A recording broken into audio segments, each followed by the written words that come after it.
For our next problem, we'll solve a quadratic equation. We have 2x squared minus 3x minus 2 is equal to 0. When we have a quadratic equation and it's in standard form where we have 0 on one side, we can try to solve this by factoring it. So let's go ahead and set up our two sets of parentheses, and we'll do a little bit of guess and check. Since our first term has to equal 2x squared, we can put a 2x in our first set of parentheses and an x in our second set. The only way we can multiply to get 2 is to have 2 times 1. So in other words, we have 2x and 1x. Now, this is guess and check. Remember, our last term needs to multiply to give us negative 2. So that tells us we need one positive and one negative sign, but we're not sure where the signs go. And we want to make sure that our outside and our inside terms add up to give us negative 3x. So let's try putting a 2 in our second set of parentheses and a 1 here. Now, before we decide what our signs should be, let's just do a little looking here. If we multiply the two outside terms together, 2x times 2, that gives us 4x. And if we multiply the two inside terms together, 1 times x gives us 1x. If we have 4x and 1x, depending on what the signs are, it is possible to get a negative 3x out of here.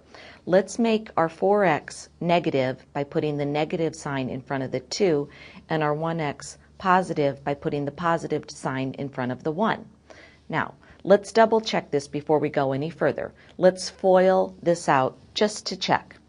We have 2x times x, our first terms, that's 2x squared. Our outside terms, 2x times negative 2 gives us minus 4x. Our inside terms, 1 times x gives us plus 1x.